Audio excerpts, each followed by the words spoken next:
Hello and welcome to this module on liquid material processes. This is a very important part of the entire course on manufacturing, and as you'll see, we will be sharing with you some of the latest developments, tools, techniques, as well as industrial examples of these processes. In particular, we will focus on and highlight two of the most important processes, which is metal casting and plastic molding. We will talk about how fluent solidification is a very important aspect of trying to predict various quality issues. Tooling development is one of the most critical aspects to again give quality in terms of shape, which we'll talk about that. And some other aspects like design for manufacture, which is about bringing design and manufacturing engineers together. We'll talk about these things also. Overall, in 1 hour, we cannot cover the entire subject. So we'll be mostly uncovering and perhaps even letting you discover some of the nice ways to teach, maybe some of the resources that you can tap into, and a few glimpses of research directions that you can perhaps get into also. So let's talk about manufacturing processes in general. So essentially there are three kinds of manufacturing processes. One is of course transformative, where you are talking about change of phase or change of shape. Then you have the subtractive or material removal processes, and more recently additive manufacturing. So transformative and subtractive are the older ones, additive is more recent, and all these have their own pros and cons. For example, in the transformative processes, you have to worry a lot about tooling development, time and cost of that. Whereas in additive, the quality, especially the surface finish and accuracy, is still an issue.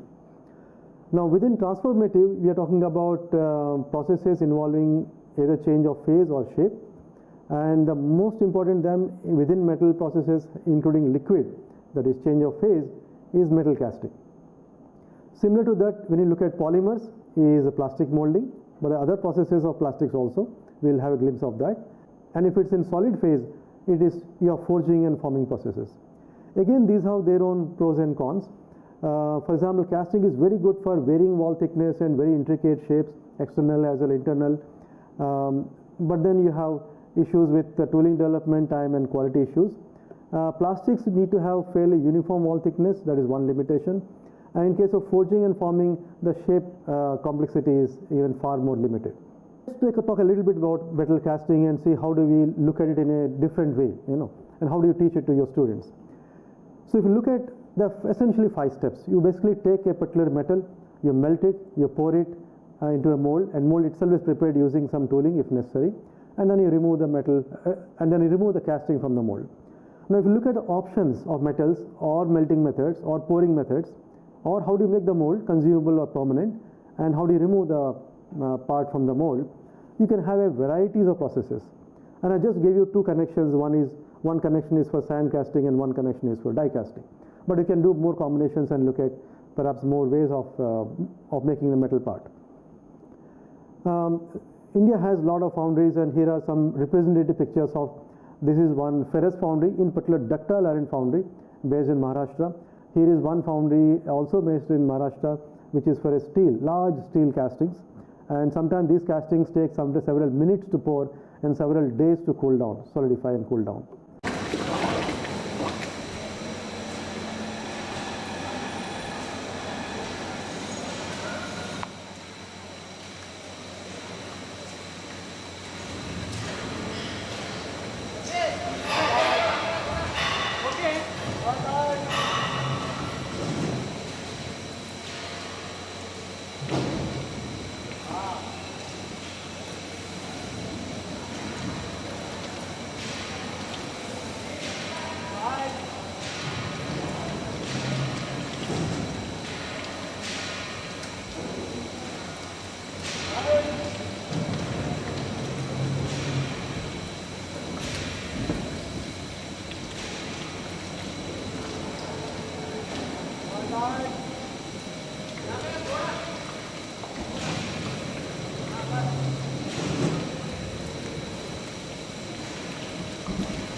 And then you have non-ferrous castings, in particular die casting foundries, which like you see in the wheels of automobiles, especially your two-wheelers and so on.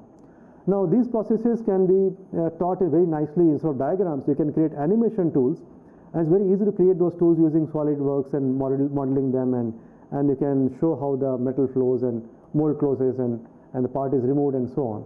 Very useful to show that to students.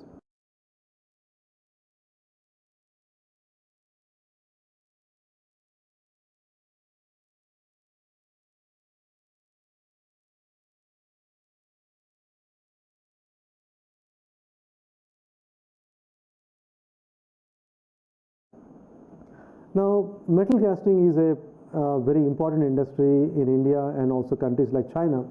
In fact, India is number 2 as we speak in the world, employs a large number of people. In fact, you can see foundries all over the country in terms of clusters. Your Delhi cluster, Ahmedabad cluster, Bombay Pune cluster, Coimbatore, Bangalore, Chennai cluster, and so on. And not only they produce a lot of parts for our own consumption, but also they are contributing to a lot to exports. And if you look at the parts that these castings represent, virtually every sector of industry, automobile, aerospace, to machine tools, to farming and mining, energy, electrical and sanitary and medical and art, you can imagine life without castings, not very easy. In fact, that's the reason why metal casting is often called as a mother industry for all other segments. Having said that, if you look at the metal casting, there are a lot of issues. And here are some examples of pictures which you can see like flow defects or solidification defects and so on. They contribute sometimes to 5 to 25% of rejections. Can you imagine producing 100 castings and throwing away 25 of them? And these happen primarily because it's a complex multi-physics process. You have flow happening, solidification happening, cooling happening, and stresses, and in a complex geometrical shape. So no surprise it has all kinds of defects. Now when you teach castings and defects, it's good to classify them in some way so that people can easily look at the causes and remedial measures also. So by and large, you can divide these into geometric defects or defects to do with internal integrity or mechanical properties. And if you look at geometrical defects, they are primarily to do with tooling. Interior defects are to do with either creating the cavity or the way the metal flows or the way it solidifies. And the property defects are not only to do with solidification, but also to do with, let us say, material and metallurgical properties of the material. So this gives you a framework for explaining and then looking at the causes and remedies as I mentioned earlier. Now, with all the defects, is it possible to get a quality casting? Now, in general, when you say quality, from a customer point of view, it is conformance to what they want, the desired part. But from a manufacturer's point of view, yes, we can produce quality, but at what cost? So unless you can produce quality at a affordable cost, or what's called as frugal method, you cannot have the best of both worlds. So we say that quality must go with frugality to create what we call as perfect casting from the point of view of both OEM, the original equipment manufacturer, and the foundry man. Now how do we achieve that? You can achieve only if you get some kind of compatibility between the design and the process and the final product which you get out of the process. So when you say design, we mean geometry, but also we mean the range of material properties that we are aiming at. We also talk about which process, and when you say process, which equipment, what kind of tooling, what kind of control or automation or control that you have in the process. And what you get at the end of the process is the quality and the cost and the cycle time and so on. Now the relation between what you get and what you design is what is the domain knowledge. And this domain knowledge is precious for you to design in such a way that you can choose the right process and the process gives you the desired quality. And that's the whole game about, we also later on talk about design for manufacture. So let's talk about geometry for a minute, and you can look at the kind of varieties of shapes of castings, the kind of not only variety in terms of size of course, but also wall thickness and the features, external and internal. Sometimes you have very complex meandering internal holes, which is not possible by any other process. So this is wonderful from that point of view. Now if you look at materials, virtually anything that can be melted can be cast. All the way from low melting point zinc alloys all the way to super alloys which are nearing 2000 degrees Celsius. And these can be broadly classified as ferrous, and within that you have cast irons and then the carbon steels and then the stainless steels. You also have the non-ferrous, And the most widely used non-ferrous metals are metals and alloys are aluminum alloys and copper alloys and nickel alloys of all kinds of things. Aluminum silicon, for example, is one of the most common in automobile, aerospace, and many other sectors. Now, when you look at alloys, the phase diagrams are the starting point, and the effect of the phase diagram and the kind of microstructure that you get, and we'll talk about cooling in a minute. These are the fundamental metallurgical information that even a mechanical engineer has to possess. This is the famous iron carbon diagram, but also you have similar diagrams for, let's say, aluminum silicon, where you're looking at again different kinds of microstructures and phases, and this is very widely used in automobile and aerospace industry. Now, when you say metal properties, we usually talk about mechanical and physical properties, but one must remember that even chemical properties and technological properties are equally important. And these properties again can be plotted in terms of, for example, with respect to each other.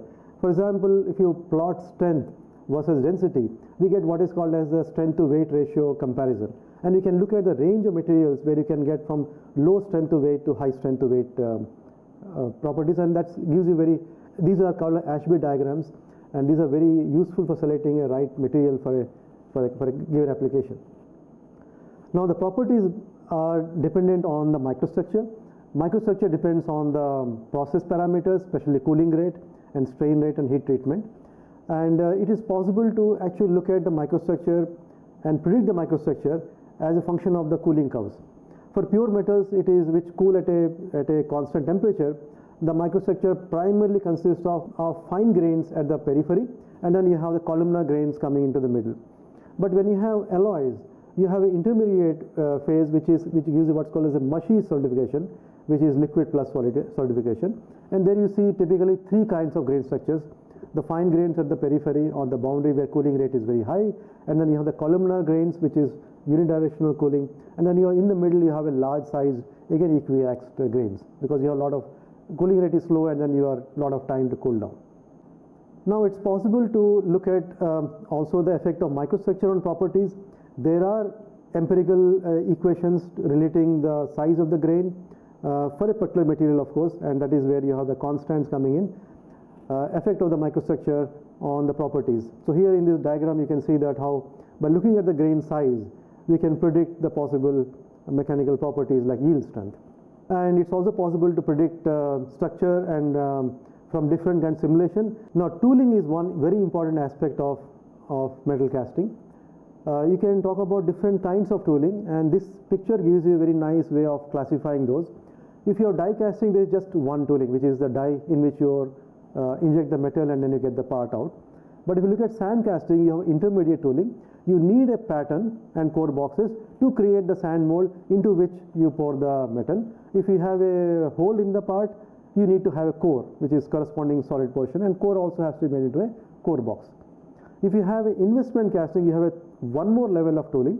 You need a metal die in which you inject wax pattern, and the wax pattern is used to create a shell mold into which you pour the liquid metal to get the final part. And you can also have semi-permanent mold, like for example in a metal mold with a sand core, and especially when you have very complex cores, you cannot have metal core because metal core cannot be ejected. So you need a sand core which can be broken, and then you can get a very complex shape hole. Now, creating the tooling is a set of transformations. You take the part, you can, if part is a positive, you can create the mold which is the negative of the part. Again, pattern which is the negative of the mold is the positive of that, and you can through these transformations, and these include allowing lot of and these include applying a lot of allowances, draft and machining allowance and so on. We'll see in a minute. You can create the final pattern through which you make a mold into which you get a final part. And if it's a hole which is reverse of that, again you have a set of transformations to get the core box, which is also an essential tooling for sand casting. Here is an industrial example of the part and the pattern, which are usually in two parts, which is scope pattern and drag pattern. Usually they are made of metal because you need to use this for making sometimes thousands of parts, thousands of castings. And then the reverse of that part is a core, and the core is made in a core box. And again, these are made of metal, and again you are creating what's called as core shooting to create a large number of cores which are placed in the mold created by the patterns into which you make the castings. I mentioned earlier that you need to have several allowances. If you have drilled holes, obviously you can't cast them, so you're going to drill them later. So you remove the drilled holes from the model, and then you have to add the core support, which is what called as core print, to create the core in the mold. You add the drafts because you need to remove the pattern from the mold, and fillets because to make it easy to remove, also to metal to flow easily. And then you add machining allowance wherever you need to remove material, and some kind of distortion allowance, contraction allowance, and so on.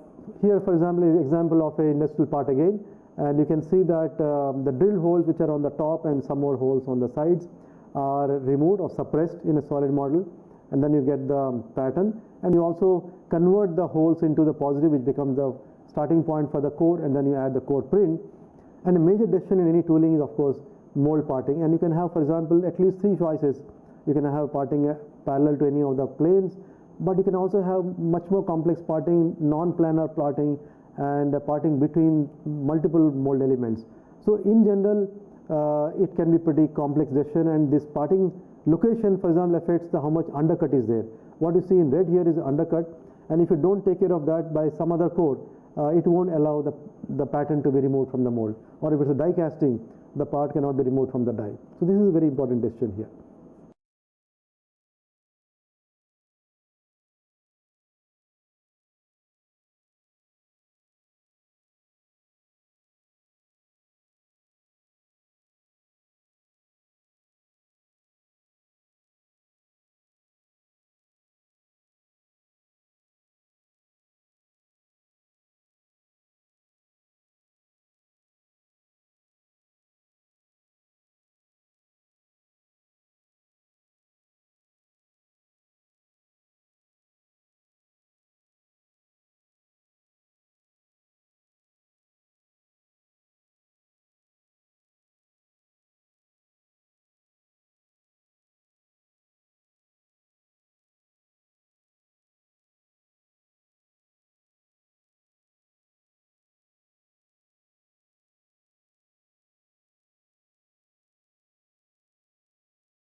With all the allowances, it is easy to see that what you make in a mold is not the same as what you designed in the first place.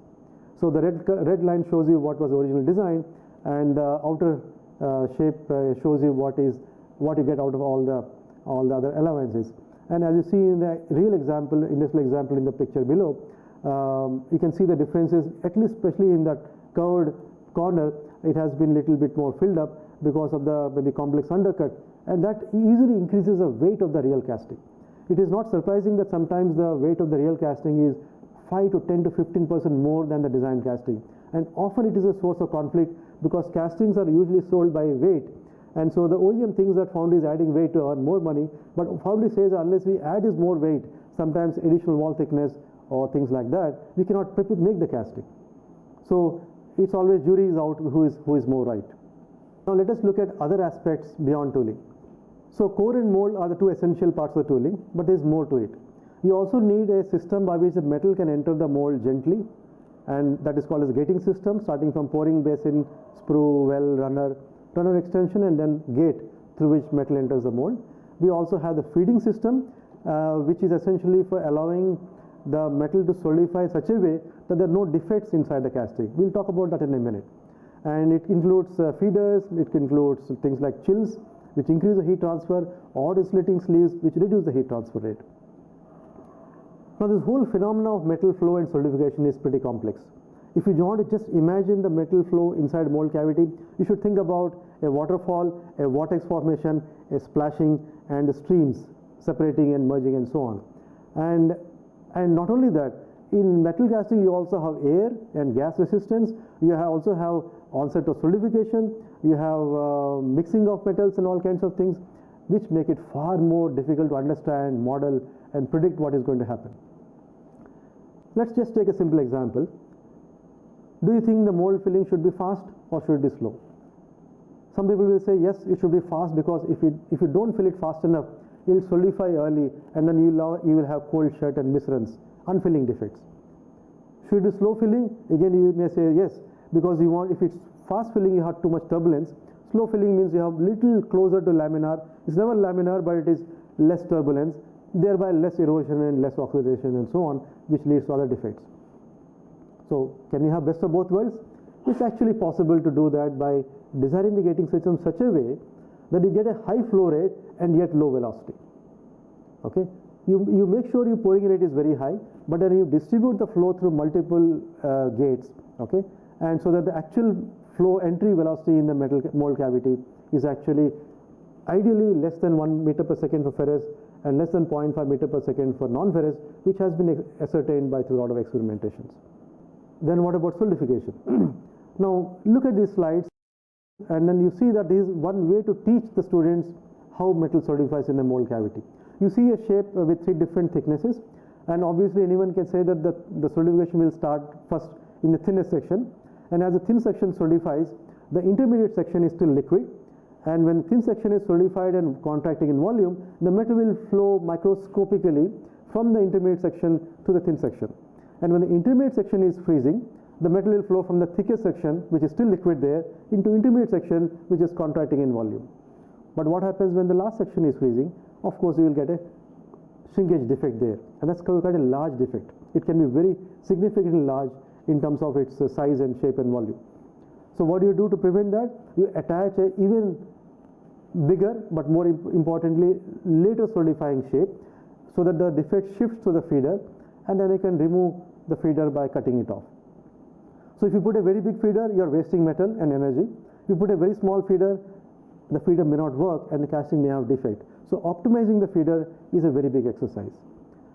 When you look at industrial castings and you see a large number of defects, in fact 50% of defects in new castings when you're developing in the beginning are because of solidification, shrinkage, cavity or porosity, what it's called as.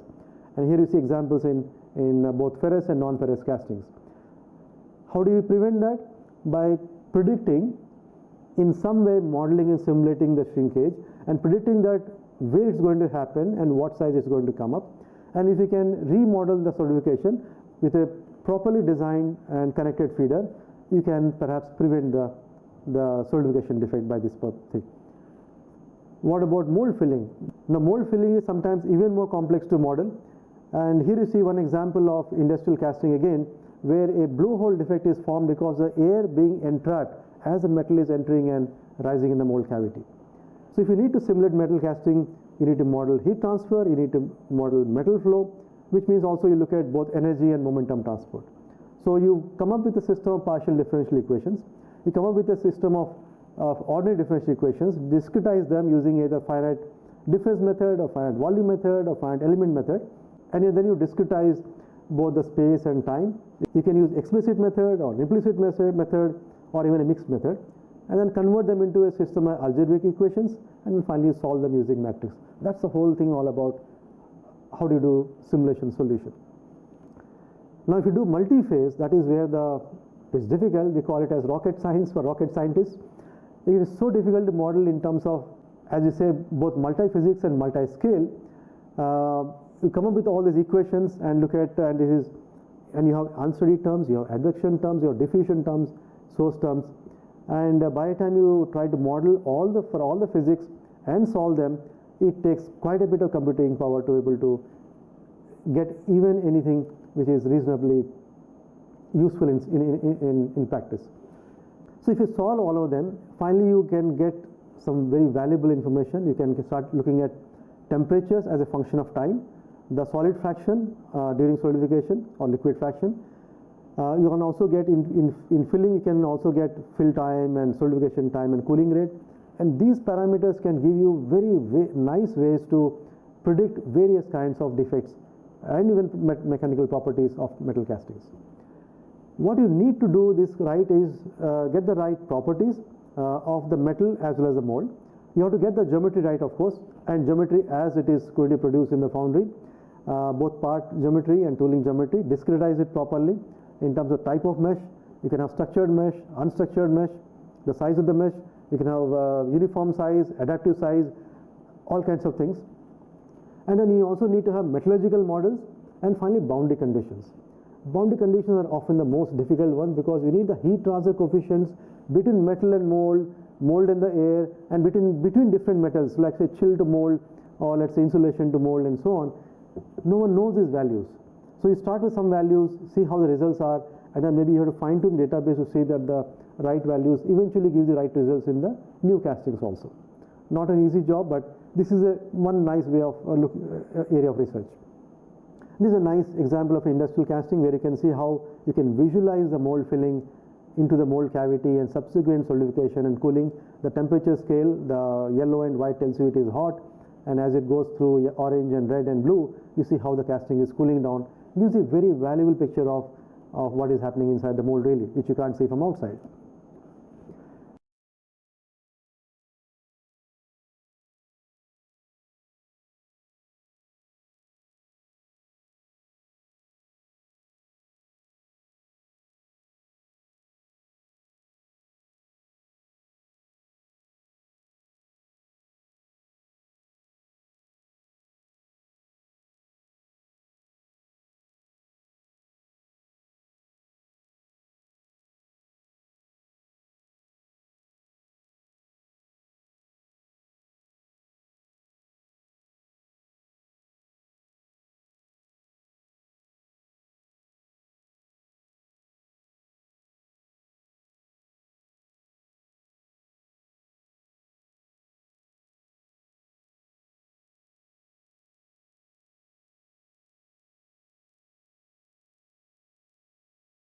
And if you do it right, you can get some valuable results. Not only you can see the mold filling and solidification visualization, you can actually put a virtual thermocouple in the mold and see how the cooling curve comes up. And you can compare that with a real thermocouple in a real mold, and that's again a very beautiful area for research, because cooling curves gives you a very nice insight into the casting properties. Solidification rate, which also tells you the microstructure, and you can map it to hard zones. And you can also look at how even the air gets entrapped and becomes blowhole defects. So you can take some remedy measures like put a vent hole to prevent those things from happening. Now, simulation gives you pretty pictures, but how do you know the pictures are right? The whole point of simulation is to avoid experiments. So how do you know the simulation results are right? So the few good best practices, one is that you have to first of all make sure the part model is right. It should be the as-cast part model. If there's a drilled hole, make sure there's no drilled hole in the part model. And then you also look at mesh size. And as a thumb rule, if a minimum wall thickness, let's say, is 5 millimeters, make sure your mesh size is at least half of that. Otherwise, you don't even put two elements, you don't get good results. And when you're doing coupled flow and simulation, you be prepared for long computation time. Sometimes it takes hours for a complex multi-cavity thin wall casting, but complex casting, it can take you hours. And please remember that heat transfer coefficients are the most difficult things. They depend on the cast metal, the mold, and the process, and the pairs of combinations. And many times you have to experimentally determine the right values of heat transfer coefficients to apply to new castings. So verify the design and get the parameters right. Now simulation also enables DFM, which is design for manufacturability. As you know, the designer basically selects the geometry and material and leaves the process decision and tooling decision to the tooling engineer or the manufacturing engineer. Now the functionality depends on all the three, because process determines your properties, remember that. So if you want to get the right geometry and the quality and the properties, the process has to be compatible with your design. And if you see that they are not compatible, which means that you're not getting the right quality, you have to either change the geometry or the material sometimes the process. That is what is called as DFM. The point is, if you do it much later, it is too expensive. If you can do it at product design stage, it is much less expensive. And that's where simulation can come in a very big way as a tool for product designers to look at whether their design is right. For example, a small wall thickness through metal cannot flow through, can be predicted at the design stage, and you can change the wall thickness slightly more to avoid a lot of problems much later. Look at this example. If you have a big thick section in the middle which cannot be fed from any side, you are bound to have defects in the middle of the casting. If you distribute thickness on two sides, of course you can solve the problem and the casting can be good quality, but then cost will be high because you need two feeders for doing that. But if the design is such that you have the thick section on one side and it promotes directional solidification from thin to medium, intermediate to thick section, then you are having the best of all worlds. Just one feeder, you can get very good quality, and then the cost is less because you have only one feeder. Just look at this example. This is a real life example where you have a problem in the area which is shown in the arrow, just at the collar, because there was a hot spot which was not being able to be fed by the feeder. So what did they do as a design change? Remember, this is a product design change, that they added a rib for the metal to flow from the feeder to the hot spot in the casting. Now, if the rib is added by the designer, it's part of the product. But if it's added by the manufacturing engineer and they have to machine the rib later on, it adds to the whole cost. That's the whole point about DFM. Here are some nice online learning resources for you. It's called as E-Foundry, and we have kept a lot of teaching content, library of shapes. You even have an online simulation tool. You can upload the 3D CAD file of any complex casting shape, and within minutes you can download a picture of casting solidification, color coded, which means yellow is hot and blue is cold. So you can actually use it for so even solving industrial problems, and of course for doing student projects with this facility. So and there is a sample report for doing that, and you can even use it for industrial projects if you wish.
I would also like to share with you some research in this area and emerging trends.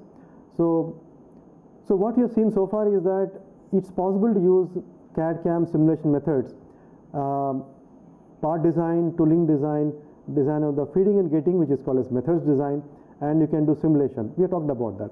And then you bring in the hardware, let's say 3D printing for patterns, automatic molding if possible, and then melting and pouring combined into a direct casting unit. Add to that what is coming up as sensors.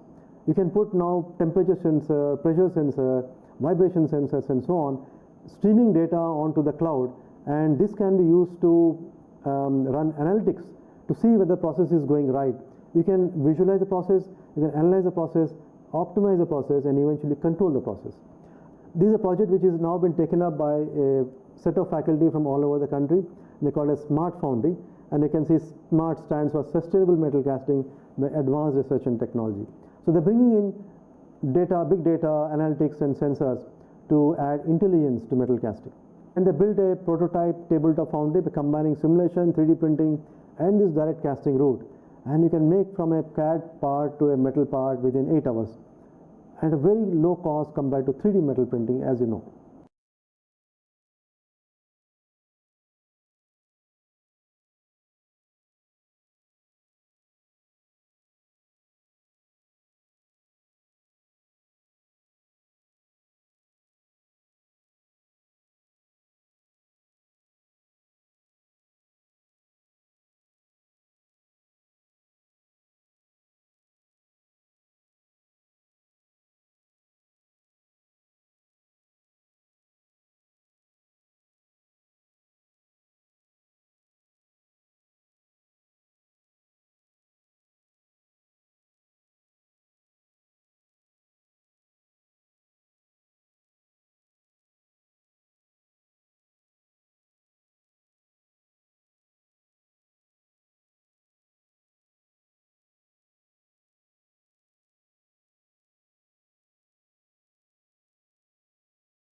Now, analytics is another one thing which is very coming up very nicely.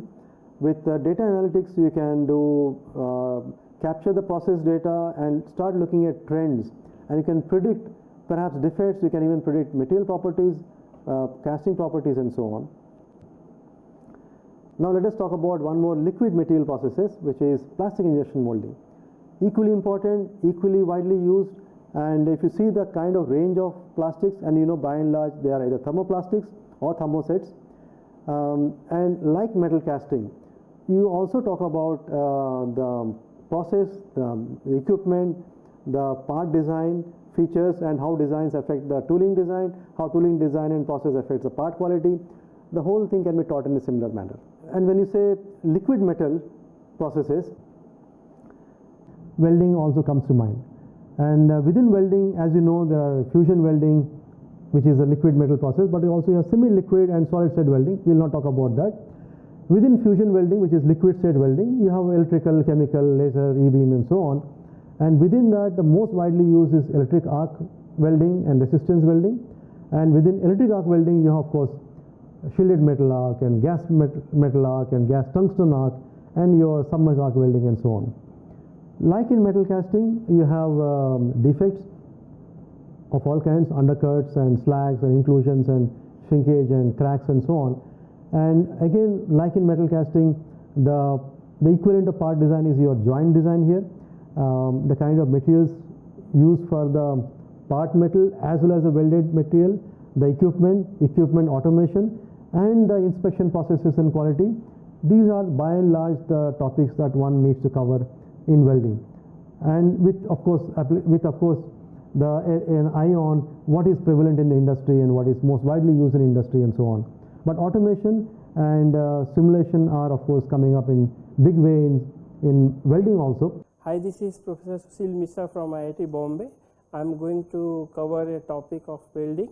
So, if you look at the welding solidification, it has different kind of microstructure, different phases and different defects. You will get dendritic microstructure, equiax microstructure, and mushy zone and gas porosity. This microstructure and these defects are there as well as in welding as you get in solidification.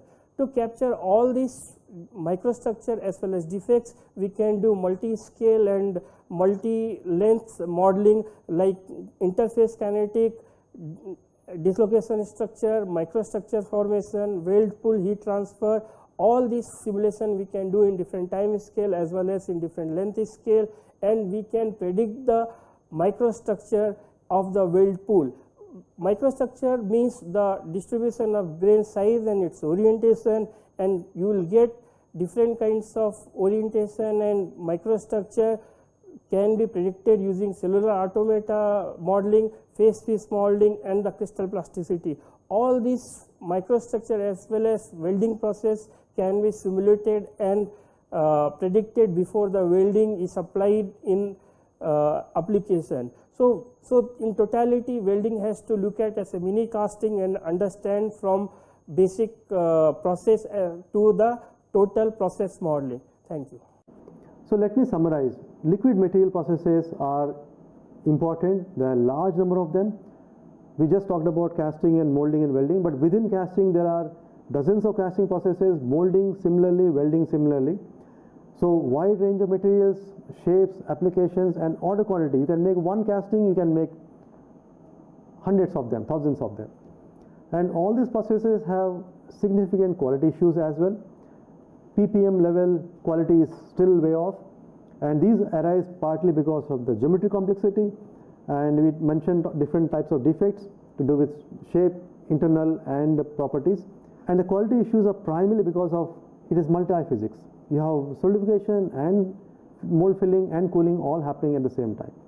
And so modeling and simulation is a very important aspect of these processes to predict and prevent quality issues, which means you have to create the mathematical models of that. That is not sufficient. You also need material property databases which are validated from the industry to be able to predict for industrial real life cases. And what is happening next is as we see in future, people are talking about hybrid processes.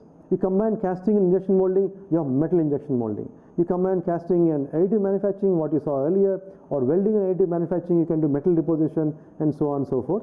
And on top of that, if you bring in IoT, which is Internet of Things, which we mentioned sensors and cloud and data analytics and so on, you can now talk about much more flexibility in manufacturing, much better quality or assured quality, much lower cost, even in flexible order sizes, and most important, much lesser impact on the environment. So through better utilization of material and energy and so on. And that's the future that we are looking for.